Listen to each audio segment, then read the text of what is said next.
Reliance industries ने अपने तिमाही नतीजे जारी किए हैं। कैसे रहे क्वार्टर 3 के नतीजे? रिलायंस इंडस्ट्रीज देश की सबसे बड़ी कंपनी है जो स्टॉक मार्केट पे लिस्टेड है। मार्केट कैप के लिहाज से और इंपैक्ट पड़ेगा स्टॉक मार्केट पे जरूर जब सोमवार को बाजार खुलेगा। तो आपके लिए जानना जरूरी है कि रिलायंस इंडस्ट्रीज के नतीजे, अलग अलग सेगमेंट्स का परफॉर्मेंस और स्टॉक प्राइस और मार्केट पे इंपैक्ट, इस रिपोर्ट में आपको ये सब कुछ मिल जाएगा, कहीं जाने की जरूरत नहीं है।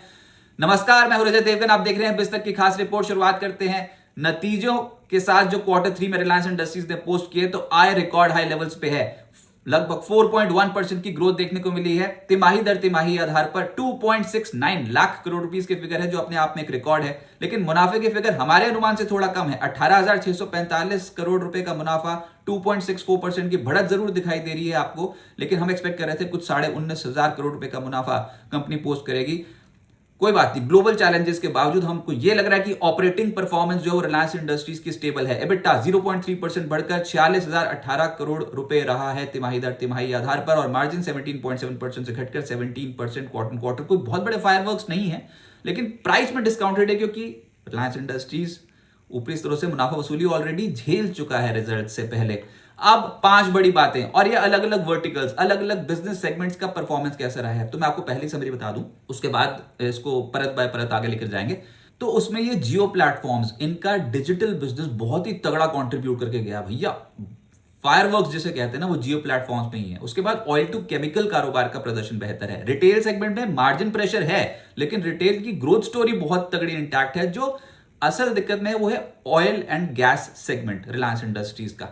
तो अब हम चलते हैं सेगमेंट्स की ओर। जैसे मैंने आपको बताया, पहला Jio platforms, all round growth performance. तिमाही दर तिमाही में बताएंगे आपको, वायन बेसिस पे बताएंगे, उसके बाद आंकलन बिल्कुल सही तरीके से हो जाएगा। मुनाफा 3.39% क्वार्टर क्वार्टर बेसिस पे बढ़ा है, 7,629 करोड़ रुपए। सालाना आधार पर देखोगे 11.25% की ग्रोथ है। आय 2.55% बढ़ी है, 37,262 करोड़ रुपए। सालाना आधार पर देखोगे तो 12.7% की ग्रोथ है।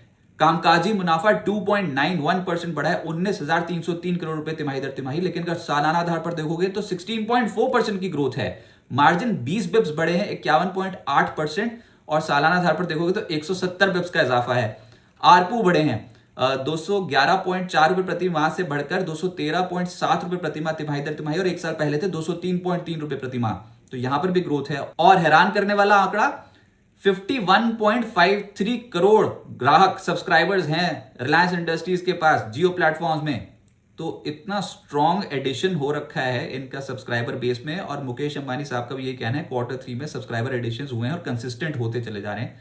ये बढ़िया बात है। तो ऑल राउंड ग्रोथ जियो प्लेटफॉर्म्स की। फिर रिटेल, जैसे मैंने कहा, मार्जिन प्रेशर जरूर है, लेकिन मुनाफा 2.72% बढ़ा है, 3,551 करोड़ रुपए। ये सालाना आधार पर भी 2.7% की फिगर है ग्रोथ की। आय 9.9% बढ़कर 86,951 करोड़ रुपए रही है तिमाही दर तिमाही, और सालाना आधार पर देखेंगे तो 9.2% की ग्रोथ है। कामकाजी मुनाफा 1.45% बढ़कर 6,915 करोड़ रुपए रहा है। सालाना आधार पर देखोगे तो 2% के आसपास की ग्रोथ है। और मार्जिन 60 बिप्स घटे हैं, 8% के मार्जिन कंपनी ने रिपोर्ट किए हैं। लेकिन कुल स्टोर संख्या 19,979 हो गई है, और यहां पर भी ग्रोथ दिखाई दे रही है। कंज्यूमर प्रोडक्ट डिवीजन का इन्होंने डीमर्जर किया था क्वार्टर 3 में, कंपनी का कहना है। अब ऑयल टू केमिकल कारोबार सबसे कॉम्प्लेक्स कारोबार होता है, इसको डिकोड करना बहुत ज्यादा मुश्किल होता है। लेकिन आय जो है वो 1% बढ़ी है, 1.62 लाख करोड़ रुपीस रही है तिमाही दर तिमाही, 1% की ग्रोथ है। सालाना आधार पर देखोगे तो 8.4% की ग्रोथ है। एक्सपोर्ट्स 5.81% घटे हैं, और सालाना आधार पर 1.2% की गिरावट है। आंकड़ा आया है 66,830 करोड़ रुपए। कामकाजी मुनाफा करीब 10% बढ़ गया, 16,507 करोड़ रुपए तिमाही दर तिमाही। सालाना आधार पर 14.5% बढ़ा है। मार्जिन 90 बिप्स बढ़कर 10.2%, और सालाना आधार पर देखोगे तो 60 बिप्स का इजाफा है। ये अच्छी परफॉर्मेंस क्यों आई है? क्योंकि ये फ्यूल क्रैक्स जो होते हैं, जैसे कि क्रूड ऑयल सस्ता है और पेट्रोल डीजल एटीएफ की कीमतें बहुत ऊपर हैं, तो फिर बीच के जो मार्जिन हुआ वो कंपनी के लिए बहुत बेहतर हो गया। और ऊपर से सल्फर रियलाइजेशन, सल्फर एक बाय प्रोडक्ट होता है, उसका सल्फर रियलाइजेशन भी हायर साइड पे है, इसका बेनिफिट मिल गया। तो केमिकल के प्राइसेस अगर कम भी हैं, या फिर अगर higher feed stock freight rates भी हैं, उसको नेगेट कर सकते थे। लेकिन उसके बावजूद कंपनी ने सब कुछ संभालने के बाद ये ऑयल टू केमिकल कारोबार की बेहतर ग्रोथ दिखाई है। तो ये सेगमेंट अच्छा परफॉर्म कर गया रिलायंस इंडस्ट्रीज को, और हर बार इसको बहुत ज्यादा क्लोजली वॉच करते हैं। जो नहीं अच्छा परफॉर्म करके गया, जो खराब प्रदर्शन है वो ऑयल एंड गैस सेगमेंट का, जिसमें आय 3.71% घटी है 5,833 करोड़ रुपए तिमाही दर तिमाही, और सालाना आधार पर 8.4% घटी है। कामकाजी मुनाफा 2.9% घटा है 4,857 करोड़ रुपए तिमाही दर तिमाही, और सालाना आधार पर 12.7% घटा है। उसका मार्जिन 70 बिप्स उड़ गए तिमाही दर तिमाही, और अगर सालाना आधार पर देखोगे तो सालाना आधार पर लगभग 410 बिप्स का डेंट पड़ा है। तो यहाँ पर लोअर वॉल्यूम्स और प्राइस रियलाइजेशन में कमी KG-D6 गैस बेसिन से, तो ये सब कुछ हर बार की तरह थोड़ा डिसअपॉइंटिंग लग रहा है। लेकिन ओवरऑल नतीजे जियो प्लेटफॉर्म की वजह से और ऑयल टू केमिकल कारोबार की वजह से और रिटेल का भी ठीक ठाक कॉन्ट्रीब्यूशन है, उसकी वजह से ठीक साउंड कर रहे हैं। न्यू एनर्जी वर्टिकल आने वाले समय के लिए ग्रोथ रिलायंस इंडस्ट्रीज की इसी वर्टिकल की वजह से आएगी ऐसा लग रहा है, क्योंकि 10 गीगावाट पीक सालाना सोलर मैन्युफैक्चरिंग गीगा फैक्ट्री को तय समय पर शुरू करेंगे। कंपनी ने बोला भविष्य में इसकी क्षमता बढ़ाकर 20 गीगावाट पीक कर देंगे सालाना, और 40 गीगावाट आर सालाना BESS असेंबली और सेल मैन्युफैक्चरिंग गीगा फैक्ट्रियों का निर्माण तेजी से चल रहा है। इन बैटरी गीगा फैक्ट्री को इस साल अलग अलग चरणों में शुरू करने की योजना है। तो अब न्यू एनर्जी वर्टिकल पर रिलायंस इंडस्ट्रीज का फोकस होगा।